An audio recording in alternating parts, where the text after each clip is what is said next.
Robbie, I see you're driving. You want me to start this off, or do you want to start off? He's still driving, I think.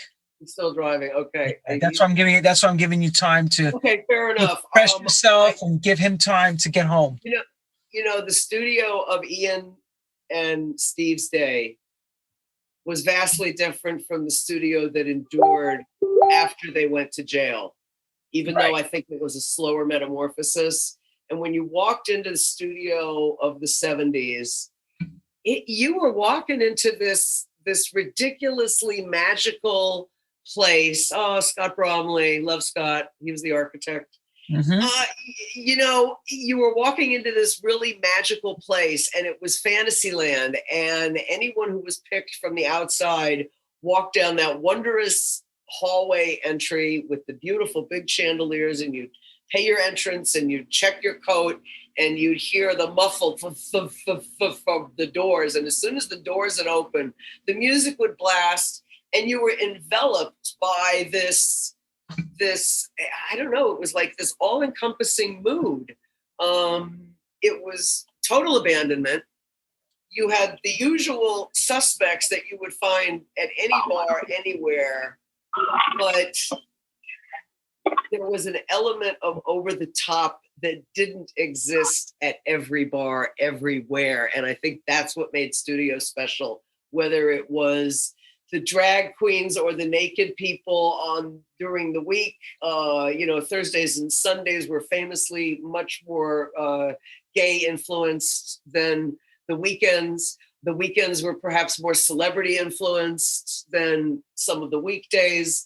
You know, but whenever you were there, it didn't matter. There was always a touch of magic. You always ran into the possibility existed that some movie star could buy you a drink and hit on you that night. Right. Or whatever, you know, and everyone was on equal footing. And I think that was probably the most interesting aspect of studio. People who could have, you know, pushed the VIP buttons, as it were, they were right in the thick of it with everybody else. They might have had a special little VIP couch where they sat, and there was a little stanchioned off area, and, you know, John Q, everybody did not go and sit on that couch. But on the dance floor, we were all equal. We were all the same. Incredible. I remember one night I had to chase Halston around the dance floor for forever because he borrowed my tambourine and he wouldn't give it back to me. That's crazy. But that's what you had in studio.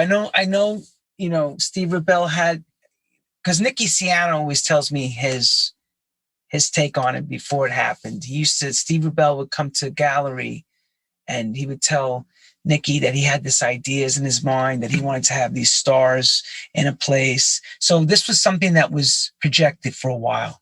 Nicky told me. While he had Enchanted Forest or Enchanted Gardens in Queens. Yep. Yeah.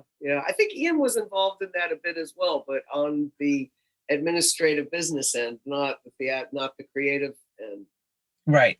And oddly enough, too oddly enough, I was always at 54, whether I was going to meet friends and dance. There's Roy and Bobby De Silva, the lighting guy in the booth. Whether I was going to meet Roy or going to meet friends or there for a party or to promote records or whatever. And one night I happened to be there early with Roy, and Michael Overington, the manager, asked if I was going to be around and would I mind filling in at coat check because he was short. So that's the only night I ever really got a paycheck from 54 was when I worked at coat check.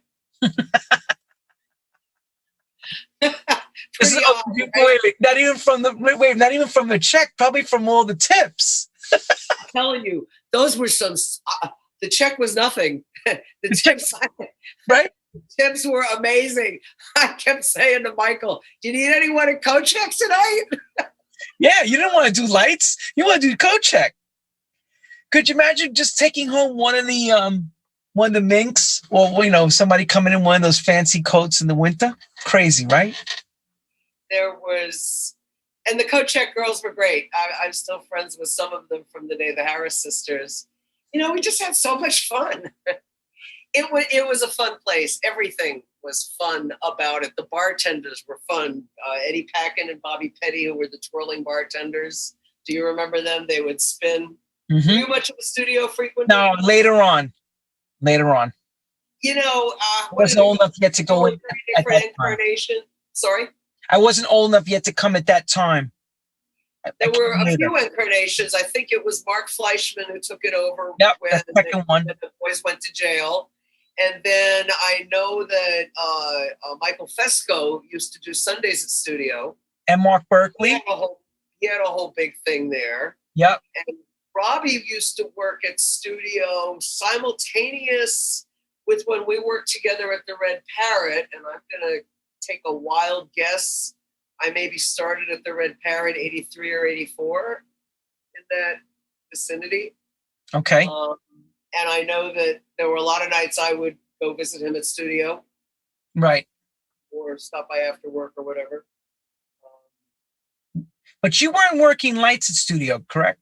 Or were you? No, I wasn't. I was those were my music industry days. Just music, just promotion. As a friend, or I was there promoting records or working on a press event or some such. But by the time I started doing lights, I was working at New York. So, and I went from there to Bonds when Bonds opened. Right. So I would go to Studio after work or on nights when I wasn't working, but chances are pretty good at New York. I used to tag off with another one of the lighting guys. So yeah, but I never got a paycheck for running lights at Studio. I did, however, work at the Palladium. Okay. I worked at the Red Parrot as one of the two lighting operators, lighting techs. And then I began working day crew the year that the Palladium opened. Right. So I would go on day crew during the week and setups and whatever. And then run lights at night, Wednesday through Sunday at the Red Parrot. And then I guess it was 87 when the Red Parrot eventually closed. Yeah, that was during Gail Sky King when she was playing there, if I remember. Well, actually, Gail was playing at the tail end of the Parrot even before. She barely worked for the Parrot. It was more when I forget the name of the family that bought it from Jimmy Murray, who took it over, but it changed names. And then Gail and Timmy Regisford were working there a lot. In any case, I'm going to say it was right around 87-ish. Yeah. And David Miskett, who was the manager of the Palladium, asked if I would do lights at night. And I really didn't want to because the people who ran lights were my friends and I didn't want to be taking away anybody's job. But by the same token, it was a wonderful opportunity to work on lighting equipment that was not common in clubs. There was Barrelights, which had just been invented a few years earlier for Genesis. They were the first robotic instrument. It was the only permanent installation in the world. They were only used on big rock and roll tours up to that point. So the fact that you could even come close to them as a lighting person, I mean, it was just an amazing opportunity. And the traditional lights, the non-automated, that was run off of another touring console, an Avolite QM500, which was a huge touring console. It almost looked very similar to a sound mixing board. Right. Like if you would look at a big 48-channel mixer board. Which is right behind it. This was typical rock and roll fare. I mean, there was probably, you would be hard-pressed to not name a big touring rock and roll group in the mid-'80s that did not have a QM500 as part of their equipment list. So that was, really, I guess, kind of the draw to get into it and to work in that setting, working on that really cool stuff, working with the video people. And so then I started, and then the Red Parrot closed. And I kept, but with Palladium, just like Studio, you got Steve Rebell in there. Yeah, for a hot minute. Unfortunately, he got ill after 87. By the time I started working there at night, he already had started to have some side effects and started to suffer from AIDS-related complications. And I believe he passed in 89. Yeah. maybe. Yeah. And then I stopped working at the Palladium. I stopped running lights 90, and then I was just doing Verilight tech work. And then I stopped shortly after that and started doing special events for Robert Isabel. Did you ever hear who Robert Isabel was? No. He used to do flowers with Remy at Studio 54. So he very much got his shot through 54. Very close with Ian and Steve to this day. There's so much Robert influence in so many of the things that Ian does. And Robert, unfortunately, God rest his soul, also passed. But he was really the king of events in Manhattan. We did amazing events at the Palladium. We did the 200th anniversary of the New York Stock Exchange. We did the 150th anniversary of the New York Philharmonic. We did Whitney Houston and Bobby Brown's wedding. We did holiday decorations for the Clintons at the White House. We did all the Vogue events, all the Party in the Garden. He did I was not part of, but Liz Garvin was production stage manager at Palladium and also worked with Robert. They did the Maria Shriver, Arnold Schwarzenegger wedding. We did Jackie's memorial in Grand Central Station, if you recall that. Yes. And that was certainly incredible exposure, incredible events. And Robert pushed the envelope, and we actually were the largest renters of Verilights in the 90s in the Northeast because of these huge events that we used to do. Huge. They boggle the mind. It's incredible how important that light installation is at those type of events. The level of what is spent to make that become a reality for those hours. You know, they're not installs that are permanent. These are just for that day or that particular thing that you're doing, whatever it is. Exactly. And the whole thing, it comes up from nowhere and it goes away into trucks at the end of the day and it's gone.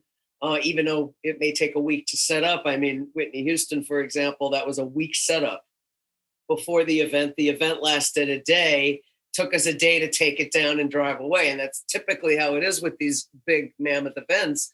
But you've got huge trucks and generators and trucks of gear and miles of tents. And, it's quite phenomenal when you look at some of these over-the-top, high-end special events and parties. Yeah. And Robert was a real master at that. Mm-hmm. I was very lucky to. Are you kidding? Lucky? It's like you stepped in what I call knee-high poop every time, everywhere you go. It's like everything that you're talking about, the clubs that you worked with, the people you were around, and it's like the creme de la creme.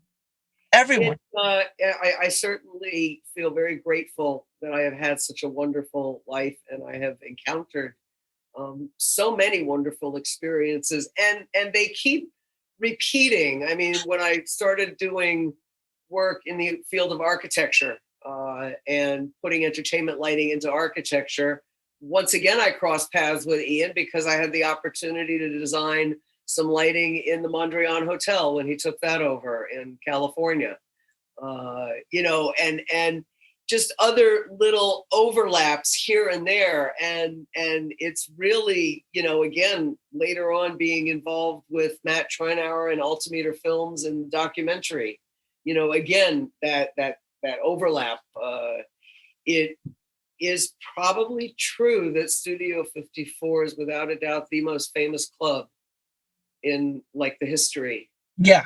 Well, I think so. And I think it also changed everything that we know clubbing to be from that point forward.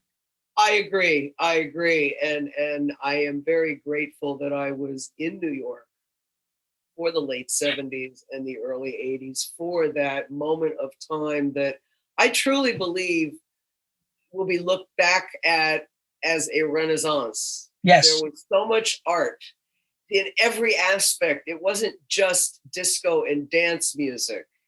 either. You know, it was the Lower East Side. It was the punk scene. It was the hip hop scene that was evolving. Rap was just beginning at that point. You know, what's the first rap record that you remember? Mine would be Blondie. Yeah, pretty much me too. Yeah. Even before Sugar Hill Gang. Yeah, damn right. Yeah, as far as one that would cross into our world, yes, 100%. And there was such a renaissance. There was, you know, a whole other culture going down in the Lower East Side. There was art, there was fashion, there was, you know, hang on. You got to, you know, we know today they see New York City as gentrified. Back then, it was not gentrified, New York City. It was wild. That's what you have to paint the picture. You got a lot of people that are listening and watching this and hearing you. And, you know, it sounds like you explaining Disney World. Because that's how they see it. I kind of was in a way, Lenny. I know. I tell people all the time, just taking the train was an event in Manhattan at night. Pretty much. Pretty much. Especially being a woman. And I got to give you a lot of credit. A woman doing tremendous things. Not like she's, you know, she's not a secretary. This is a woman that's designing things. She's hanging out with all the best people. She's around it all. You know, I was very fortunate. There was a powerhouse of women at that time. You had Judy Weinstein, Marsha. There was Jane Britton at Columbia. There was powerhouse women that were controlling the game. And she doesn't say too much about that, but she is a powerhouse. So, you know, get the pen and paper out, people. Take notes. You know, she knows what she's talking about. She lived it. There were most nights I remember, most crews I was on being, you know, the only gal, being the only gal in the room. I think so. Yeah. Thankfully, there are a lot more women in the entertainment business. There are a lot more women that are touring.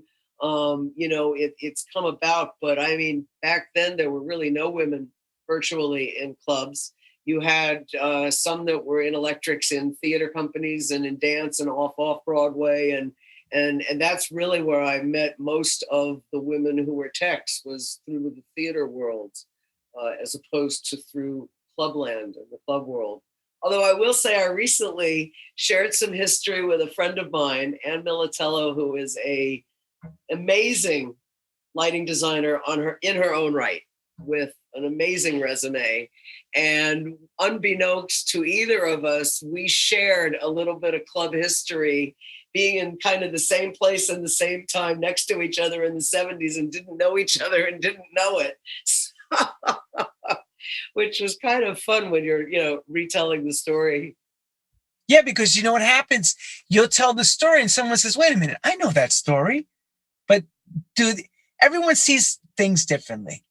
Everyone's peripheral vision, who was around, knows what went on, but how you viewed it to pose how someone else viewed it, it's still the same story, but told differently. It's funny. You get it. I could see that. Yeah. You get it. You hear it. I've heard it from so many different people who experienced certain things over the years, or they were around certain people. It's like, I knew those people, but I heard it or saw it differently. But it's the same story from a different viewpoint. It's amazing. Well, and you know, I think that this is true for many of the venues that we would go to separately or together. I mean, take Paradise Garage, for example. Yes. If you were into the dancing part, you probably spent more time in the dance floor area. If you're into the social part, you probably spent more time in the lounge. If you were of the music industry insider group, you probably spent most time up in the VIP room that was next to Larry's booth upstairs. So there was just a whole different, there I am, young Marsha. There she is, the young lady she was. And I think that each person could have gone to the same club at the same night and walked away with a different perspective at the end of the night. Absolutely. But hopefully it was our job as people who are creating the party, that we're giving you a cohesive message. The DJ, through the music, the selections, the momentum, and the energy that the DJ has chosen to put it together in whatever order it is that makes that night different from all other nights. And the lighting person who has chosen to accentuate the music into a visual platform so that literally the best lights are that you see are when you're dancing with your eyes closed. Yes, very true. Very true. Some people have always remember about, say, for example, garage's dance floors as flickering lights. They always flickered. There's a lot of flickering going on, you know, where Saint had that more like you're on a trip, like you said, tripping on the moon, that feeling. So it's different, way different musically, spiritually speaking. I'm going to have you explain it a little bit better musically and how things in those days work as far as the difference in clubs and how, say, a place like Garage or Studio or later on the Flamingos, because those are clubs that were at the same time going on, or where you worked at New York, New York. What was the music policies with the way things rolled in those days? We know disco, we know caps on the dance music, but yeah, and I don't know of any quote policy that was put forth to the DJ as far as what they could or couldn't play. I think I would rather assume the DJ that was picked to play because of their style. Like Raul Rodriguez, I would work with him at New York, New York. I would work at Casey Jones at New York, New York. Each had different styles. Both played music for that club, which was a more commercial club. It had a more generic bridge and tunnel, maybe a little older group on the weekends because it was a dinner restaurant upstairs. It was a little supper club upstairs. You played more for that clientele. Regimes, you had a little more of a hoity-toity, less wild and crazy dancey club where you had, Barnum. It was kind of like all bets are off. You had trapeze artists and it was a lot more what we call bridge and tunnel, in the Jersey crowd that would come in, and a lot more of the overflow at Barnum and Xenon for the people who couldn't get into 54 for whatever reason.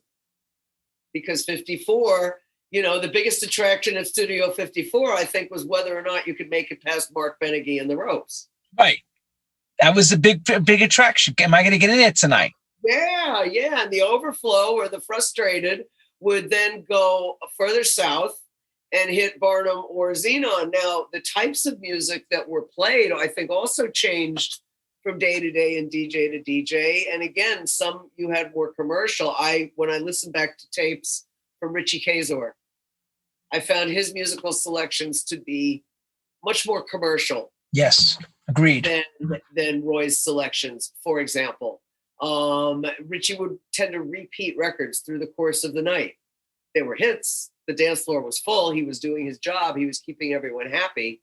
But he was catering to a crowd that liked that, as opposed to Roy, who was catering more to a gay crowd on Thursdays and Sundays, who was playing and was resident at Ice Palace, both on Fire Island and the new Ice Palace that was built in 77, Ice Palace 57, just up the street.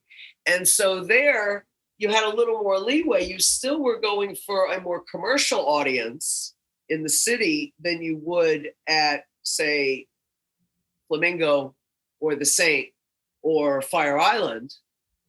Respect. But it was a little bit of a different style. It had maybe more of a musical trip, more of a beginning, middle, and an end to the evening rather than a more frequent rotation of the hits, which other DJs would do. Both highly successful, both catering to the audience that they were playing to. Yes. And very different and very same in a way. Yes. Now, Haraz, for example, also had one foot in rock and roll. So you could get away with playing The Cure at Haraz that you maybe couldn't get away with playing that at Studio or at the Saint or at the Garage. Now, and Larry could get away with playing anything because he did. And of course, Garage, you catered to a wonderful house and R&B sound, and there was Buttermilk Bottoms. You remember T. Scott? Yes, Tyrone Scott. Sure, I know T. Scott. Great guy. Yeah, wonderful man. What a Better Days. Yes. Better Days. Yep. And then Buttermilk Bottoms Did Larry Patterson play at Yes, Buttermilk? Larry Patterson played. Yes. You know, and again, I think that even within that R&B genre, you also had the more commercial venues like the Buttermilk Bottoms. Yep. Even though it was more on the private-y scale, it was still a little more commercial than Paradise Garage was. Oh, big time. Yeah, big time. Yeah. Big time. And I think that is what would at least have the DJ make their selection. Robbie and I worked at the Red Parrot a lot. And again, that was really unique because when Jimmy Murray opened the Red Parrot, he also had a 40s swing style orchestra, the Red Parrot Orchestra. Joe Kane in the Red Parrot Orchestra, and they were resident. And they used to do shows every night. And they would break up the disco with a swing band set with a live orchestra. So that was kind of weird, but you had one group of people who came for the disco, one group of people who came for the swing music, 40s music, and another group of people that danced to anything and they didn't care. Right.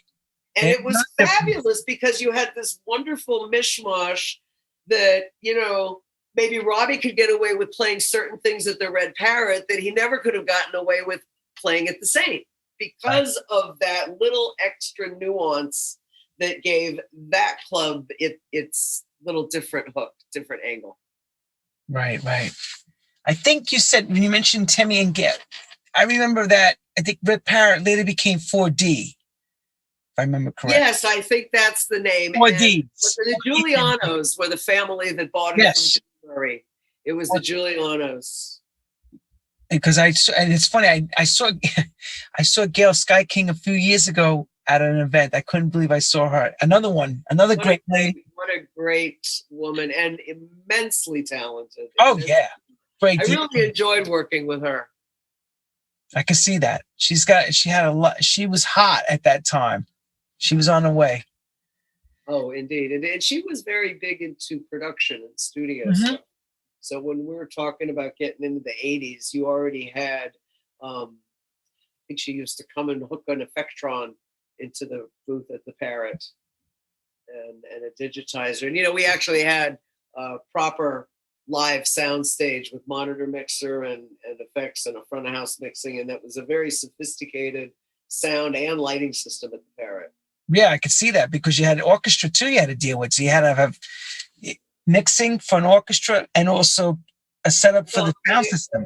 And the sound stage was built as a proper sound stage as opposed to when we'd have a band at the Palladium, we'd build the stage, we'd run the sound, we'd put everything in, and then it would all go away at the end. The Red Parrot had all of the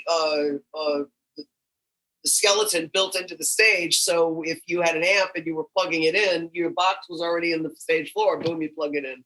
That was it. Bada bing, bada bang. It was, you know, really. But see, this the thing. Built.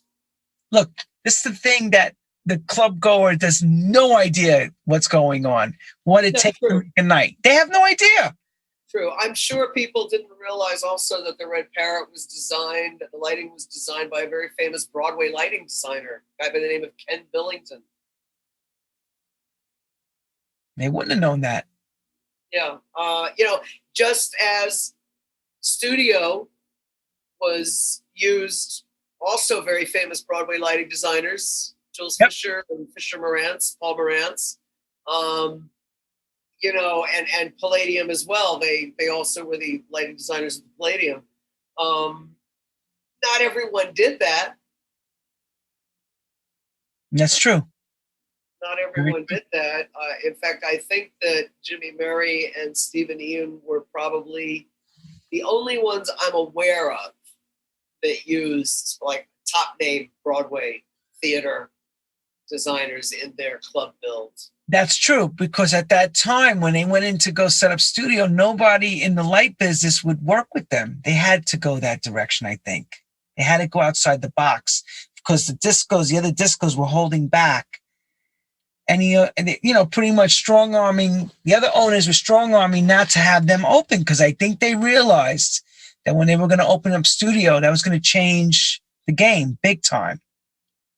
Well, the smartest thing that Ian and Steve did when they took over a studio was, because it was a studio, literally it was a television studio, it was a proper theater. The smartest thing they did were bring in theatrical minds to utilize the skeleton and utilize the building that was there. I mean, to bring in all those drops and all the things that were flying in and out, you didn't have to add an infrastructure. Same thing with Palladium. I mean, as you recall, when you went into Palladium early on opening, we had a disco, Queen's Disco, which was the house that was sitting in the middle of the dance floor. And there were 5 different sets of drops. So when you came in, you only saw half of the dance floor anyways. It was an 80-foot long dance floor, and the furthest downstage drop was like at 40 foot. And one by one, we would reveal and go back until we got to the brick wall at the end. Till it got full, because otherwise, if you open up that room and it's empty, it looks cavernous. But that was all done in the bones of the building that was there, which was built as an old theater. And the flying trusses that were over the dance floor that had the moving lights on them, those were added after the fact, but in the same fashion as everything that was in the old theater setup. So it was the right thing to do, to utilize it as a theater space. It was also new and unique, and certainly one of the huge wow factors that made studio what it was. And at the time, it was the only club that had a moon that came from nowhere, and a spoon that fed it and went back and forth, and then they went away. And then the sun came down, and it's the only place that did that. I went to, you mentioned about the Brooklyn Museum. You guys did when they opened up the exhibit for studio. Were you there, right? The Studio 54 Night Magic. Yes, I loaned the museum a number of artifacts that they used on display, and I was asked to produce the 3 soundtracks for the 3 different rooms, and I yanked Robbie into the project with me, and the 2 of us worked together to produce the soundtrack that were used in the 3 various rooms. You said you saw the exhibit? Yeah, I went to see it. Yeah, it was excellent. So the first room was a 77, 78 room, and that was featured excerpts from Wayne Scott, who was one of the first DJs hired at 54.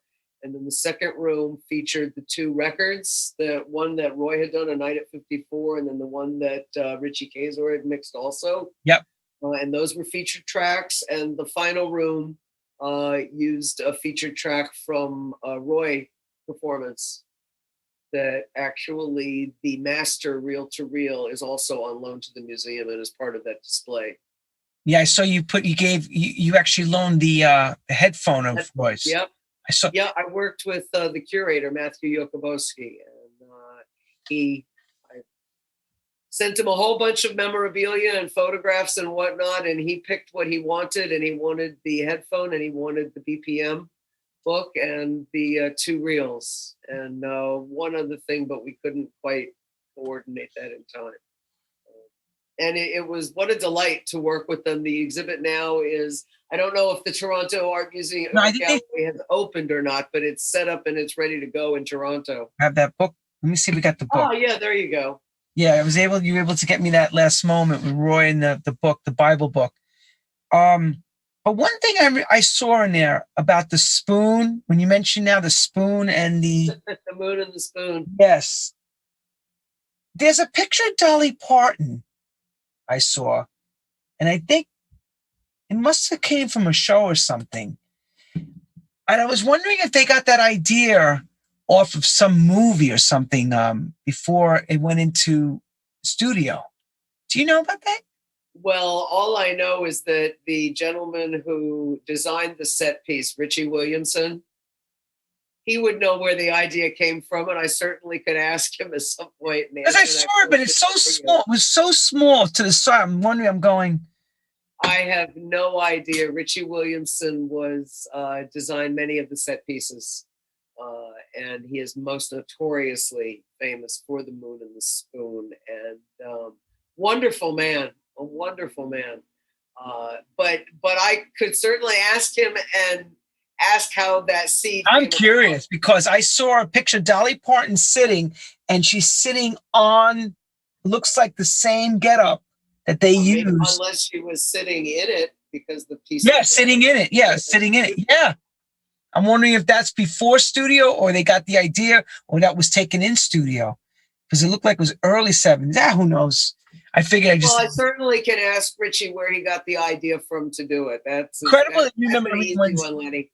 And then I'll email you the answer, and you can tell your audience in a later. You know, I'll do. I'm run a special. Everybody, who knows who came up with it first, studio or Dolly Parton? We'll have to find out later. We'll get the answer to that. We'll ask the artist; he would know. I'm going to ask you now because waiting for Robbie to come on because I think he's still trying to get home. People are intrigued with the Saint as well, and I know you know. Can you explain the build out for that? The steel, elevated dance floor, all that, being that you went there, worked, hung out, the whole deal. Well, Saint was originally built as a theater, and it was probably most famously known in the 60s as the Fillmore East, and promoted by Bill Graham. And when Bruce Millman took over the building, the original entry into the theater remained the same. What would have been the orchestra level, the main seating, that was all removed. All seating was removed. The shell of the building remained. The balcony remained. Right. The dressing rooms remained, and they were converted into the locker rooms. The Saint, let me preface for members of your audience that don't know. The Saint was built in and opened in September of 1980, and it was a private membership only men's club. I'm not sure the exact numbers. I think there was something like 1,800, 2,000 people invited first year as charter members. Of that, I think there were less than 40 that were women. I was one of those women who was a charter member. They did not discriminate against women, but this was a club that was built by gay men for gay men. So they really weren't peppering the membership rosters with anyone and everyone. They kept it quite exclusive to a predominantly Fire Island and heretofore the private men's club. The most notorious, of course, was Flamingo.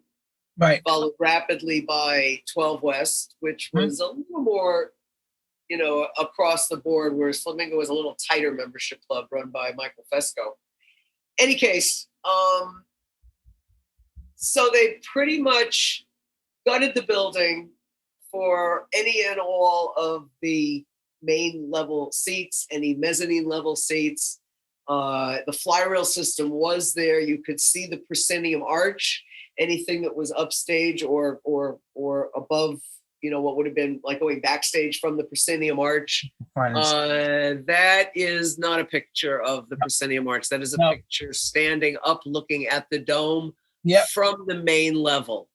And you're looking up at the outside of the dome, which was built as a geodesic dome. So if in your mind you could think that you're walking in on the first floor and the dance floor was on the second floor, and it was kind of floating on this hemisphere that was raised in the center of this cavernous theater where there were some banquettes and things that were built for sitting, but no theater seats as you would know them. Right. And refreshments were served in what was the backstage area. The old fly rail stuff was still there, but it wasn't used as anything. As I say, the proscenium arch was there. And this geodesic dome, it was interestingly built, the material, in that if you were outside of the dome, like up in the balcony, or in the photograph that you showed, it was a perforated steel so you could see into the dome. However, if you were in the dome, it acted as a reflective property, so that the lighting show, which was inside the dome, used the surface of the dome to reflect off of. And in the center of the circle was a hydraulic. The first year it used to go up and down this ring, this huge hydraulic tower with like a double ring of lights. And in the center of it was the Star Machine that was on a pedestal that would rotate. I think I have something closer. Let me show the dance floor with the projector. Hang on, let me find it. Okay. It's what I can find. Okay. I'm not really seeing a good picture. It's a little dark and grainy. It looks like we've got the heads, people's heads on the bottom of the picture, and on the right would be that lighting tower that I'm speaking about. Yep. And there's a little horizontal bar that's at the top of the tower. If you want to put your cursor on it, that's the Star Machine. Nope, go down, go down, go down a little more, down a little more. Now too far. Go to the right. Little more, little more, little more. Now up just a wee bit. That's the Star Machine. See that bar of white light that's above you? That's where the Star Machine sat, on top of the platform. And if you go down from where your cursor is, you can see the ring, and it almost looks like the inside of an umbrella at the bottom of the lift of the tower. If you go down with your cursor, down, keep going down, down, down, down, down, down, down, down. Oh, and if you look there, you can see it almost looks like the inside of an umbrella. Yep. Going off to the left and right. And then around as it goes off to the left and right at the top of that angle is the circle with lighting, various rows of lighting that went around the complete perimeter. And as I said, the first year that used to travel up and down. So you would start the night on the floor. And as the dance floor filled up, it would slowly raise. And then they mirrored around the tower, and then it never moved after that. Because people always wondered who's, we saw the Saint, some of us saw the Saint documentary that, Robbie's in and stuff, but no one ever discussed who came up with this idea of doing this dome, this whole, do you know who's behind that? Like who's? Well, I can tell you that the designers were Charles Terrell and Mark Ackerman. A guy by the name of Greg Ackerman out of Delaware built the Star Machine and was involved in the installation of all of the lighting. Peter Spar designed the sound system, which, by the way, Richard Long was also offered the job, and he said that it was impossible to design a sound system because they didn't want the speakers shown. Right. And as you know, from you were in the Saint, the only thing that you saw of a sound system visible were the tweeters. And they were off of the center tower. And that was it. There were no speakers that were visible. Peter had mounted them on the exterior of the dome, and part of the banquettes were the low end was built into the banquettes that was around the perimeter of the dome. Oh, okay. And it was the sweetest sound system that existed anywhere. It was one of the most acoustically perfect sound systems I have ever heard in my entire life. Really? Wow. Okay. There was a sweet spot in the Saint that you could play from the most sweetest classical to the hardest dance, but it was a very sweet sound system. And Peter was very brilliant and very talented sound engineer and sound designer. Why did I think that was Barry Letter and Gray Bar? I thought Gray Bar had something. Peter Spar worked with Barry Letter at Gray Bar many years prior, but this sound system was by a company called Entertech. Right, I remember you mentioned it. Right. Entertech was on Peter Spar, and that was his office that was over on Washington Street. And Steve Zaniel, who also did lights, was one of the alternate lighting guys at the Saint in ensuing years, second season on. He and I both worked for Peter at Entertech. So we would go in and do maintenance on the sound system if we needed to. So you also worked on sound, also the audio part too. Yeah. Good girl, look at you. Get your toolbox out and your SPL meter and check everything out. We worked on probably one of the I'm not sure if I'm embarrassed or not, but No, don't be embarrassed. Tell us. One of the bigger jobs that Peter had, commercial jobs, was and he was a brilliant sound designer, really brilliant. And he was, one of his clients was when Trump built Trump Tower. And if you go in Trump Tower, if you see very, very long, they're very hard to find because they were specifically built and designed to be camouflaged into that metallic finish that is ubiquitous throughout Trump Tower. Mm-hmm. But by hand, the sound system that is in Trump Tower, I am one of two people who built it. You are guilty. And I have a big scar on my leg to prove it. You are guilty as charged. Guilty as charged. It was a sweet sound system. Yeah. Much different than garage, that I can say. But now Peter was involved with the sound system at 12 West, which was Barry Lederer and Graybar. Right. Graybar. And also worked for a time with Richard Long, but Richard had gone off and done his own thing. Right. And Joe Zamore, who I had mentioned about the lighting design with Paradise Garage, before all of that, when you go back to his beginning, he worked with Richard Long in sound, which again brings that connection around to how everybody is interconnected. Love it. Robbie's back. He's gonna bring. Robbie's got the dog. Bring the dog in. Thank God Robbie's okay. And Marsha has been educating us, Robbie Leslie, like no other.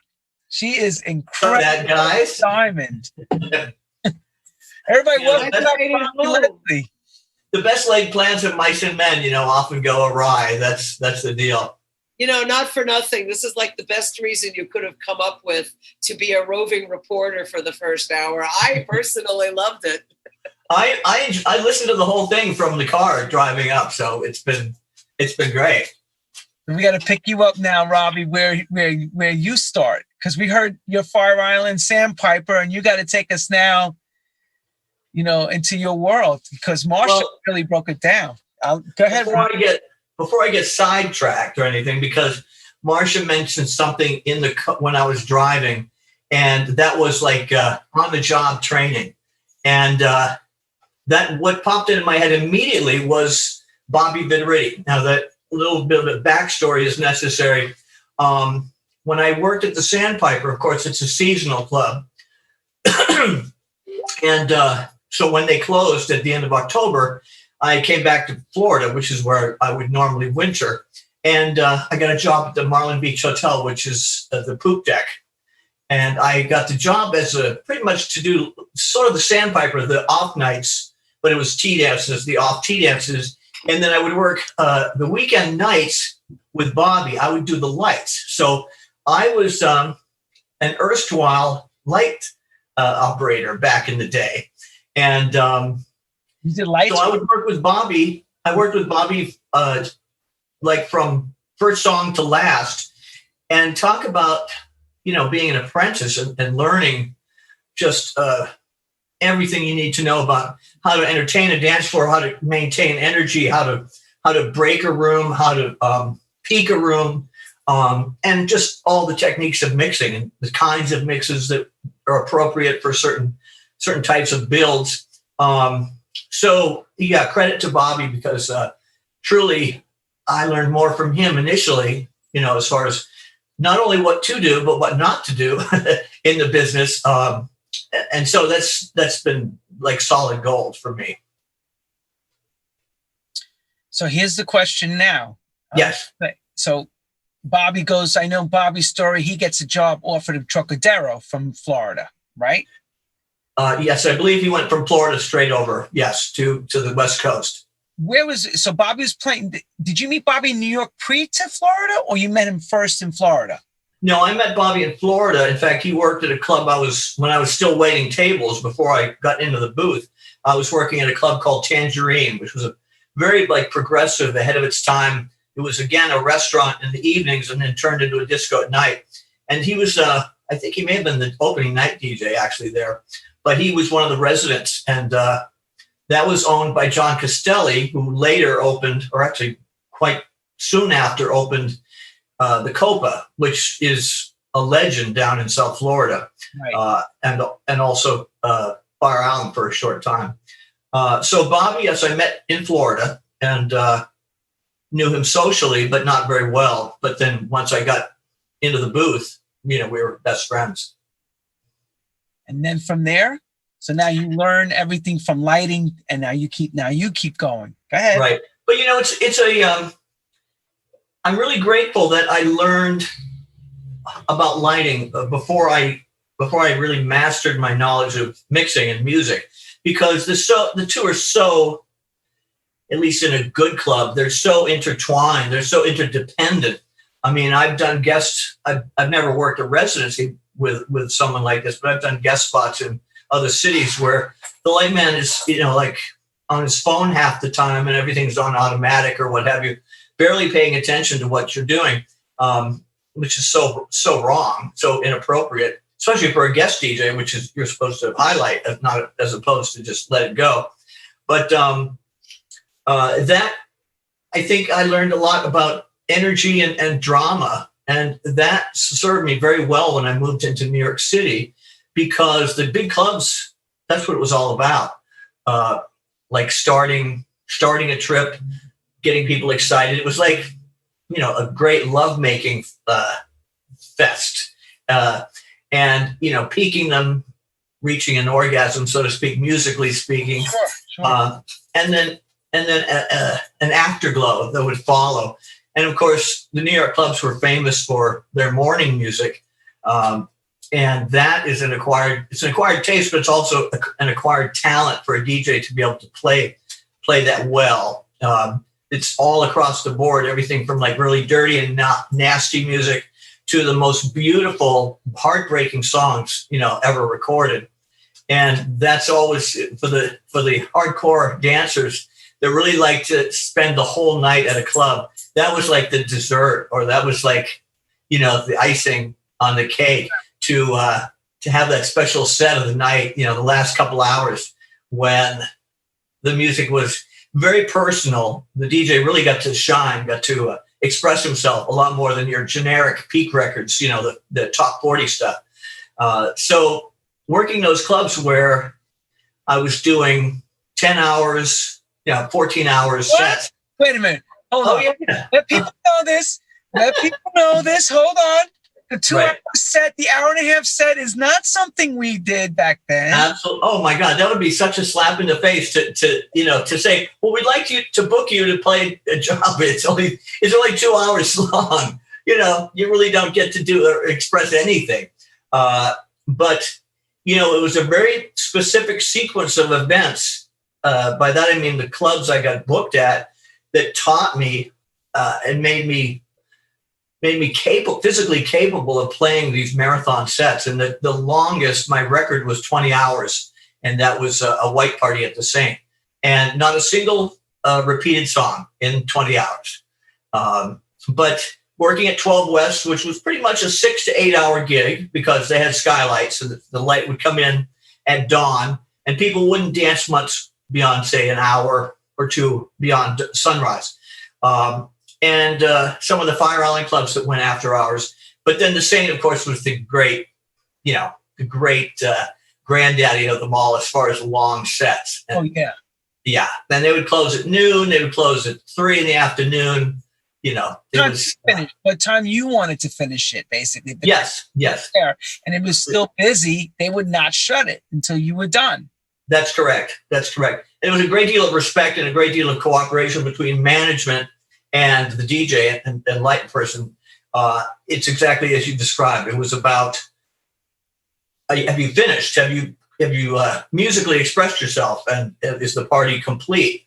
And so the management would come up periodically and, sort of take tabs on how you were doing. And hey, Robbie, okay? How you doing, babe? Everything okay? They would come. Exactly. They would say, "Is everything okay? You good?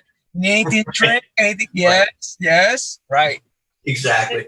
And let me just interject also, as people who did plan their evenings to go out to the Saint, once the Saint really did do real extended sets. It took that I'm going to go to Flamingo and arrive at 2 or 3 to a new level where you took your disco nap and you didn't wake up till 4 in the morning. That's right, and showered and got ready in the morning. Right. Because and the DJs, I know Roy would do this and we would talk about it. I'm sure the same with you and everyone else.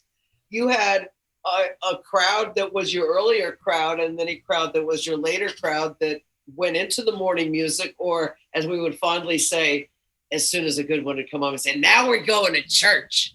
And then we'd really start some good R&B come on and tambourines would come out. Woo! Yeah. It was very much also at that hour, very much more like a family hour. Let me ask you there definitely was a shift in the attendance. You had the early crowd and the later crowd. Yes. Then you had some that came for the first record and stayed till the end. I used to particularly like the people that, because we used to play classical music, which was wonderful, the first hour of the night on the weekends, and to hear like a symphony by Beethoven or Rachmaninoff or what have you on that sound system with that light show and the stars moving, and it was like, it was spiritual, and some people would come pretty much just for that, and maybe a couple hours after, and they'd be happy. It really did set the tone very, very nicely in a very unique way. When I used to tell people there was classical the first hour, they were like, is this a disco? And I'm like, yeah, right, exactly. It gets going after a while. Yes. Right. But one of the signature records I remember coming from you or that particular club the same was ABBA's Lay All Your Love on Me. That was like kind of, and I explained this to the newer DJs, that when sets were laid out, it wasn't just about music. The words and how words spoke, one record after another, would tell the story, how important that was. Absolutely. That's like a lost art, in a sense. And I think we should mention right now, and Marsha will corroborate this, Roy was probably the most involved in lyrics and of any DJ I've ever met. And if a record, no matter how popular it was negative or had something violent or just disturbing in the lyrics, he just wouldn't play it. It was just off the chart, off the menu. You're absolutely right. And he also, oftentimes, I hear it in his tapes where the songs would almost ask a question, the next one would answer it. Or we always used to say we could tell what mood he was in by what songs he was playing, because he really wore his heart on his sleeve. And the lyrics of the song told you they told you everything you needed to know. It told the story, as you said. There was definitely a story. Right. And beyond the lyrics, I think the tone of the song, just the the sonic tones. Was it more hard edge? Was it more electronic? Was it more violins and singing ladies in the background? You could communicate a great amount of emotion just by tone, as well as by lyrics. But it was all balanced out. That was a wonderful thing. I mean, how grateful I am that I got to play these mega clubs when they were the standard of the business, of the industry, and Marsha got to do the lighting, because nothing really exists, I don't think, except for one-night installations that could match it. But I mean, to think that this went on every weekend, right, and a year, and on weeknights even. Yeah, for years. For years. For sure. Yeah. We were spoiled. God, were we spoiled to have all this going on. And we actually had words in the songs and in the music that you could follow and sing to if you wanted to. Something else that I don't hear so much if I go out in today's world, which I don't do very often. I'm old, but. Oh, Marsha, you're just weathered. It's okay. We're seasoned. Wait, ready? And she can still cut a rug and give us some lighting, and she'll kick our ass right away. Step aside. Watch me do this. Right. Exactly. So, Robbie, did you have to, when you were playing Fire Island stuff, and Michael Fesco was one of the hottest club owners in a sense, and Richie Promoters, yeah. Well, he owns Flamingo, yeah. Flamingo, and he had, 12 West. You had, I understand Bruce Mailman opens up Saint. Did they come to you, or was it like, we want you to come and play? How did that happen? What was the back end? Sure. Well, I'll tell you, it's kind of interesting the way it actually played out. When word started getting around, I'll step back a few months, that a new club was opening in the Lower East Side, and that it was supposed to blow everything, out of the water. Kingdom Come. Yeah, the hype was so powerful. Everyone was like so fascinated, and you give them a little teaser, and they want more and more. And then when the opening date finally arrives, which was September 20, I believe, of 1980, the other clubs, I mean, it didn't take probably a month. Didn't even take a month before this like mass migration over to the Saint. Everybody just wanted this to be members and to go there and dance, because it was just so amazing. And I credit all the clubs. Flamingo was an amazing club. 12 West is still my favorite club and my favorite gig to this day. But that was the shiny new thing in 1980, the Saint, and all its amazing technology. So they had spoken to Alan Dodd previously about being the opening DJ and being a resident at the Saint. So he, who was a resident at 12 West, he left of his own accord, 12 West. And that was about the same timing that I had moved into Manhattan and was looking for a permanent job, and had given myself 6 months to either support myself as a DJ or think of something else to do. So I did an audition at 12 West, but it was because Alan Dodd had made a vacancy because there were only 2 resident gigs available. That opened the door for me to be hired at 12 West. And then, of course, the Saint opened. But tell people how hot 12 West was. Come on. Oh, it's funny because last night was the 41st anniversary of my first party that I did there.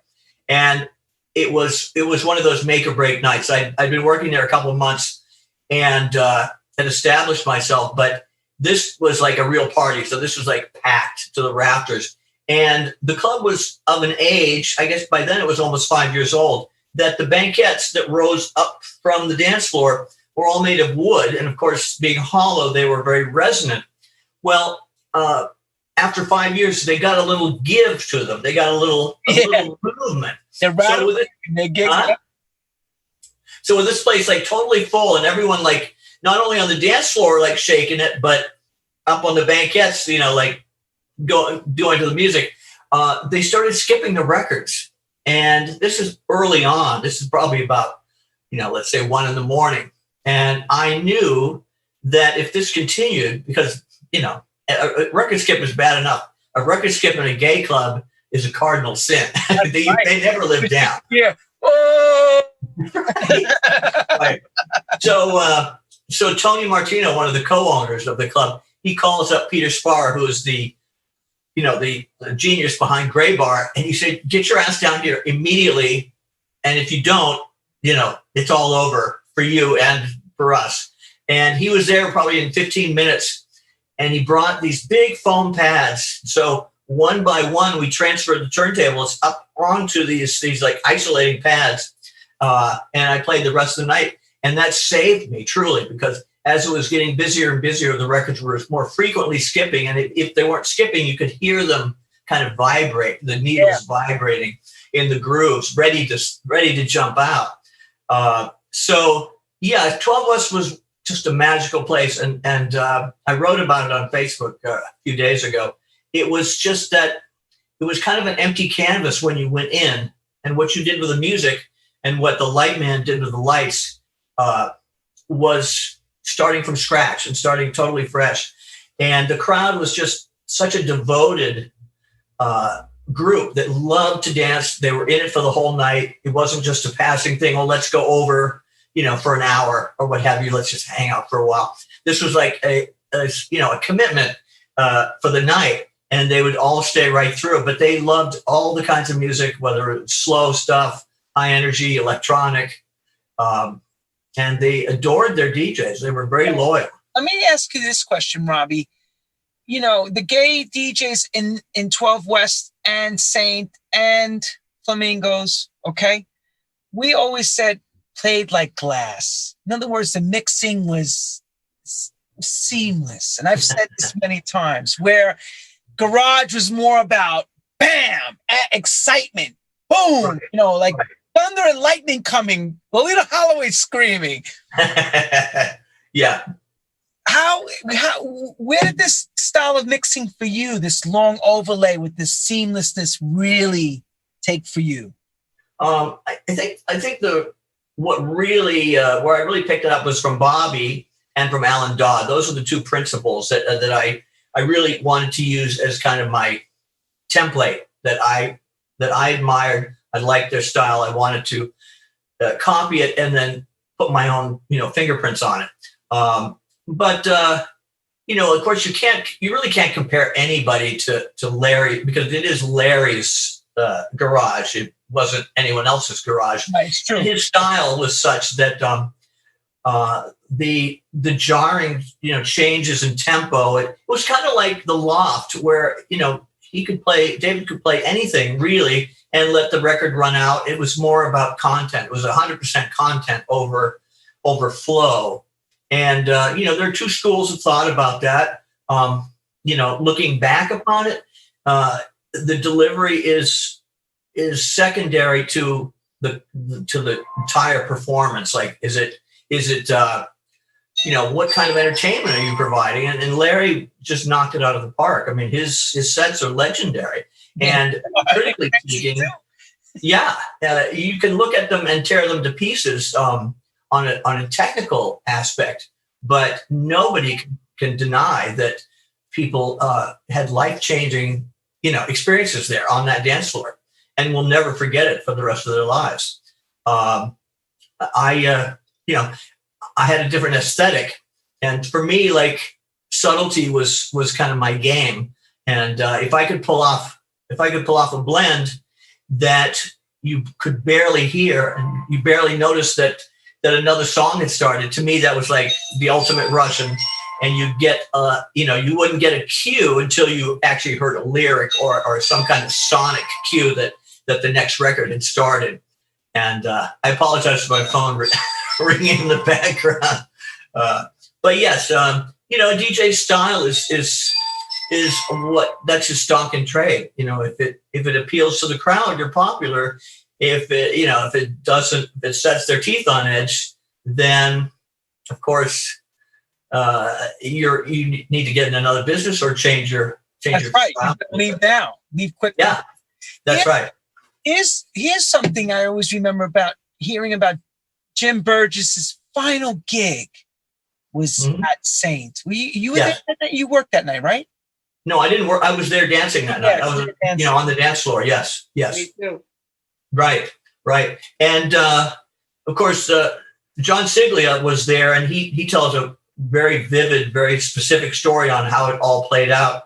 I, of course, was experiencing it from the dance floor. But when he played what turned out to be his last song, the club was absolutely full to capacity. And it wasn't very late. I don't really remember what time. It could have been 6 a.m. or something, which the club would have been packed at, on a Saturday night at 6 a.m. When he played that song, there he is, right. And that's Eric Erickson with him, right. Yeah. So when he played that song and he physically left the booth, walked out of the booth, I told my friend Michael, who I was dancing with, I said, I think we really need to get out of here, because I was expecting like a riot or something really ugly to transpire, because here you have like hundreds or maybe thousands of people totally revved up and ready for the party of the century, because this is Jim Burgess retiring. And he, kind of walks out on the people. And he's that, retired. Yeah.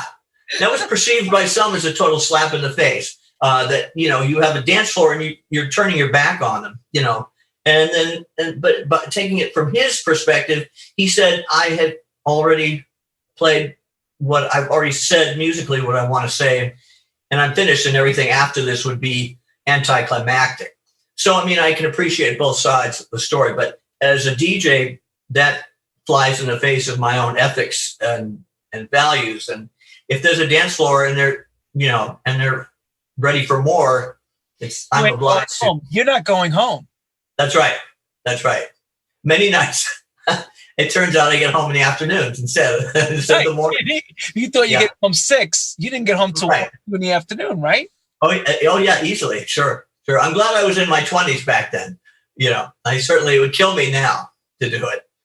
Yeah. And I remember as Burgess left the booth and walked out, and you have 1,200 queens on the dance floor with their mouths hanging open, and all of us by or near or in the DJ booth with this, what's going on, and panic before panic completely ensued.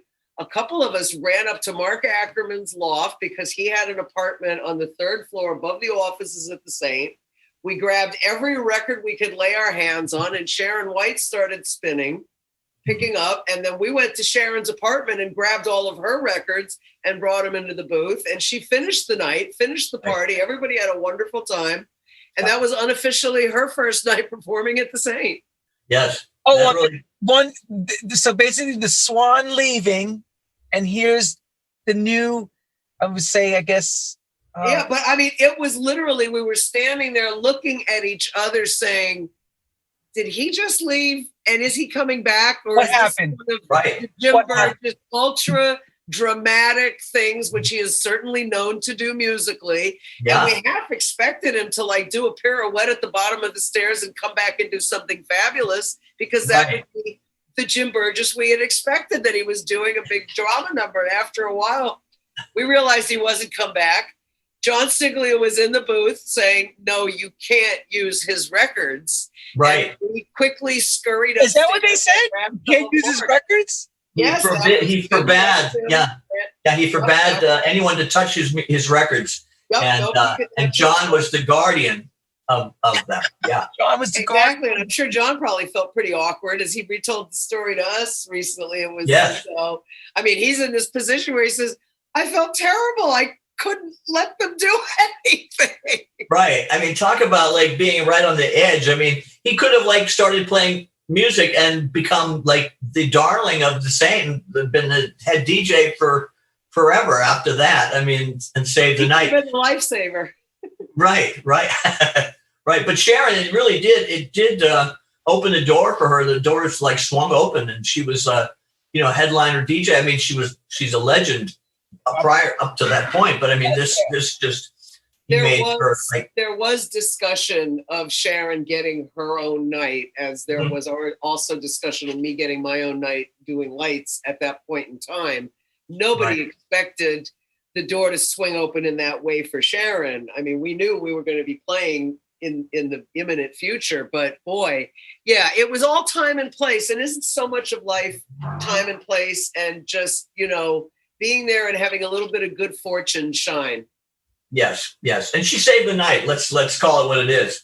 Yes, I mean, absolutely. You think of a full house and no music.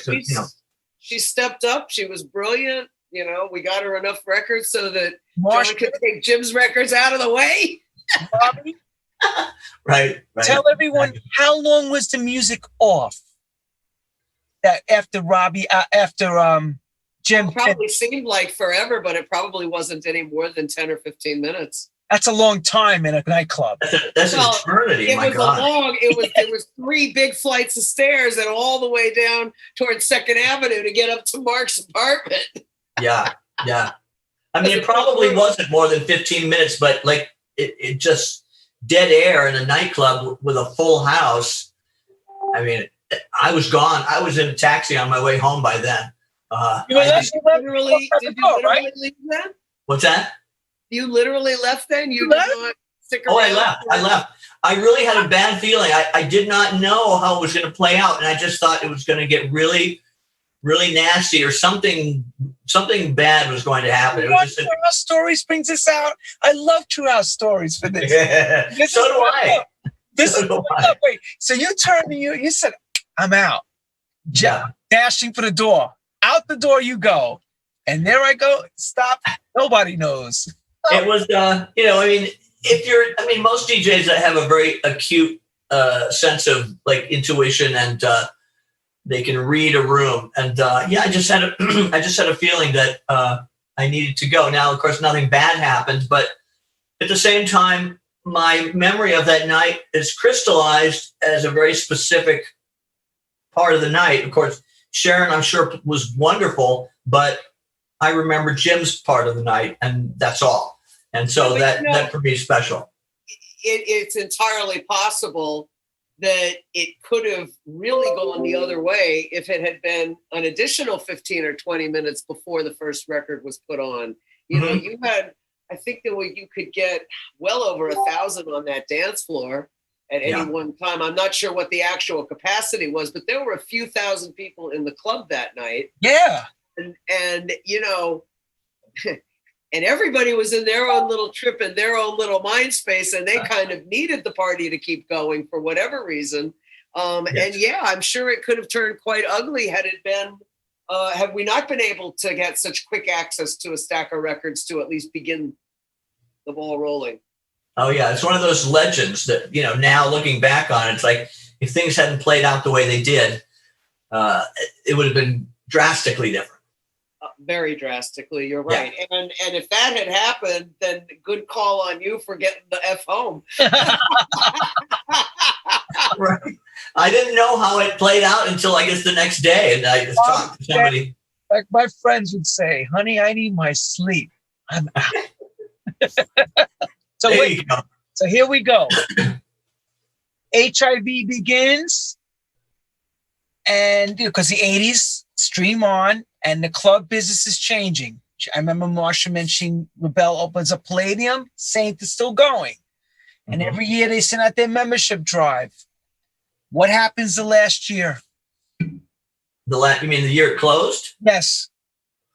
Well, of course, membership had declined because more and more of the membership were sadly dying. You know, I mean, and back then there was absolutely no treatment. Many people went into the hospital once, and that was it. It was over. So by 1988, the writing was kind of on the wall. They tried different alternatives. They'd opened straight nights on Fridays and whatnot, and they'd added liquor to boost revenue. But it still was, it's a very expensive operation to run, especially something on that mammoth scale. So they had the last party, and it was decided by Bruce, who was the impresario of the club, who really was the driving creative force of the whole place. And he knew when it was time to close the curtain. And he announced a massive party. It was called the last party. Yeah. It was to be 40 hours long. And they were bringing in, there's the invitation for it, which is an enormous poster. It's probably about 3 feet by 4 feet long. And I have it in my bedroom, as a matter of fact. So this party was 40 hours nonstop from, I guess, Saturday midnight till Monday noon, something like that. And 10 of the most popular DJs from the entire run of the club were booked to play.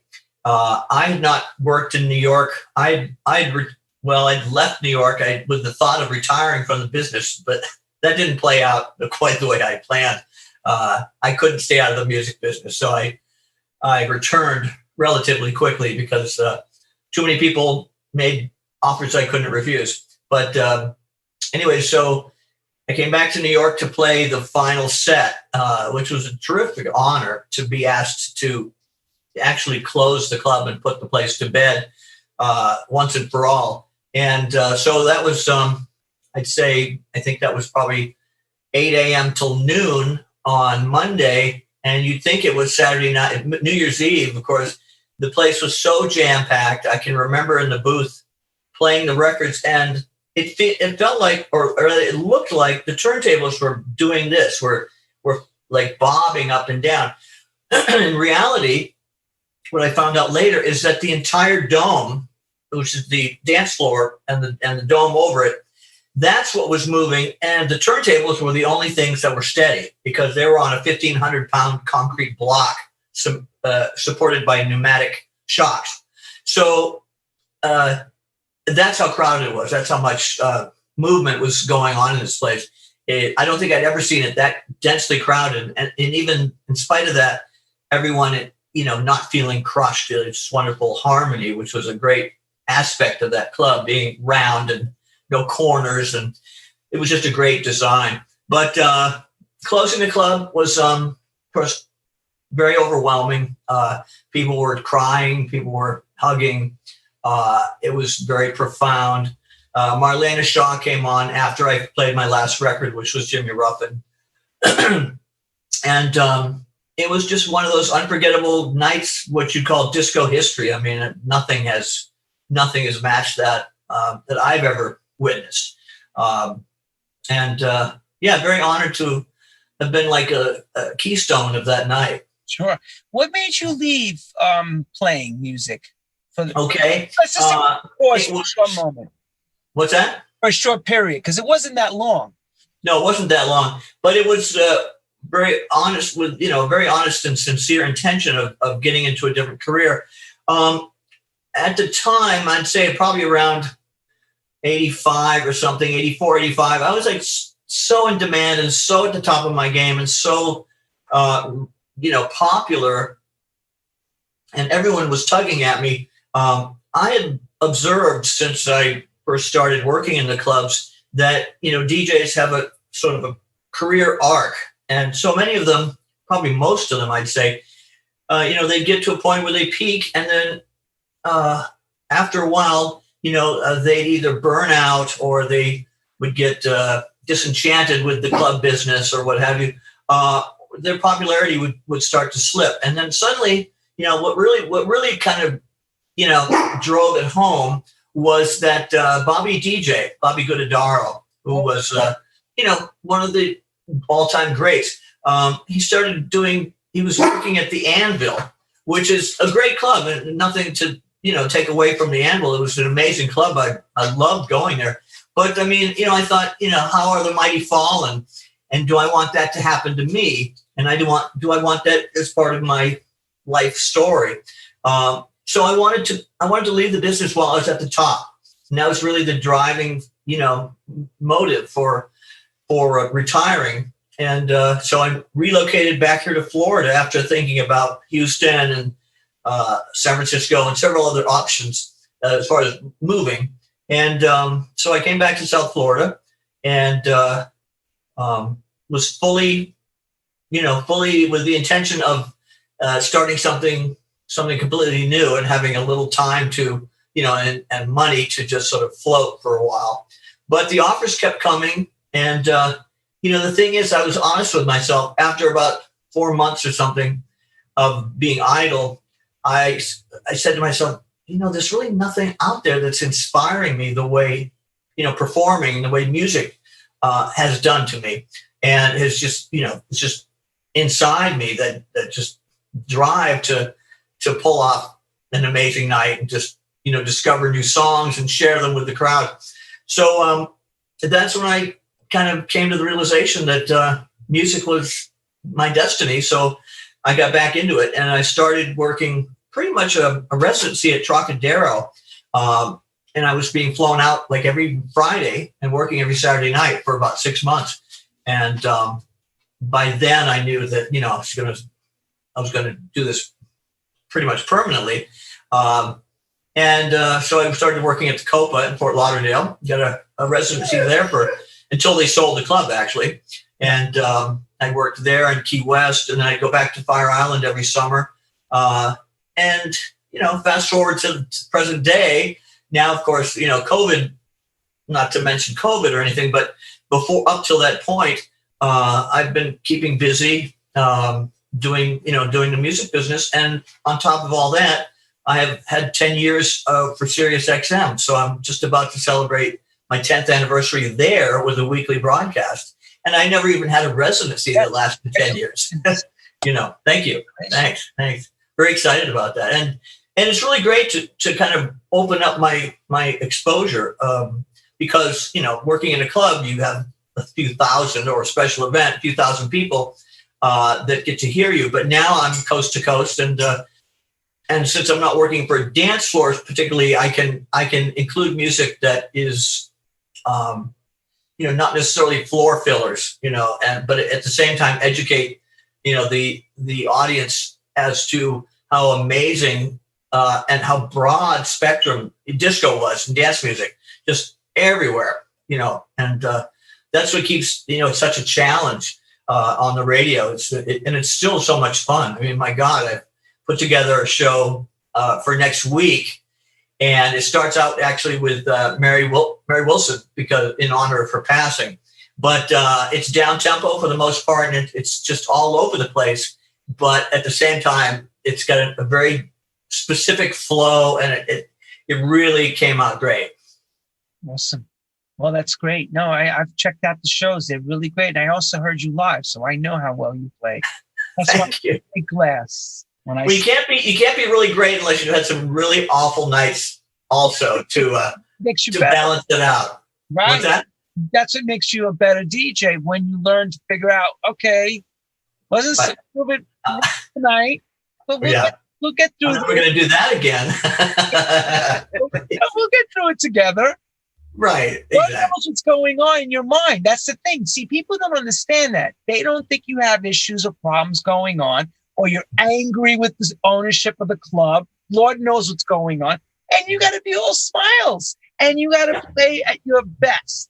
Yes. And yes. not all the time we feel that way. I'll tell you though, I mean, I've seen DJs that do manifest their personal feelings onto their audience, onto their dance floor.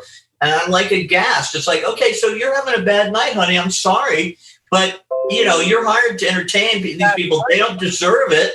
Whatever, you know, if you're in a snit about something, or the manager stiffed you or whatever, you know, sorry, that doesn't, it's, you know, it's show business. And if you're on Broadway, you're playing 8 shows a week, and no ifs, ands, or buts. And it's the same in a club, as far as I'm concerned. I have a very strong work ethic. If I'm booked to work, you know, to spin, I'm going to be there.